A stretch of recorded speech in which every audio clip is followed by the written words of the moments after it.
Alors en tant que président de l'association organisatrice du festival, vous avez parlé de la situation des dessinateurs qui vont manifester en cette fin de semaine du festival d'Angoulême. Qu'est-ce qu'on peut en dire très concrètement de la modification de leur situation ? Très concrètement, on leur demande des cotisations sociales pour préparer leur retraite. Mais elles sont si lourdes que la plupart n'atteindront même pas la retraite. Parce que c'est bien joli la passion. La passion, on dit, ah ouais, mais ils vivent de leur passion. Enfin, les paniers pleins de passion ou les cahiers pleins de passion, ça ne file pas à bouffer.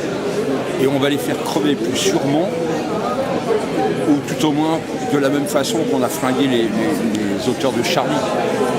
Il n'y a pas trop de soucis, il y a environ 3000 auteurs et encore, auteureux et auteurs, qui ne vont pas bloquer les routes avec leurs crayons et leurs gommes. Et alors qu'on leur impose des choses pour l'avenir, on n'est pas capable de prendre en compte leur présent. Ce qui est en cause, c'est la grande disparité quand même dans le milieu de la BD, avec en particulier des dessinateurs qui finalement diffusent très peu et donc ne peuvent pas vivre de leur métier. Complètement, c'est tout à fait ça. Ouais. Je pense il y a toujours la même passion, ça c'est vrai, je vous en parlais tout à l'heure, il y a encore des jeunes qui veulent devenir auteurs de bande dessinée et c'est superbe. Mais enfin, à Angoulême sans auteur de bande dessinée, on fait quoi ? On joue à la pétanque. Donc il faut bien les aider, il faut en parler, il faut les soutenir.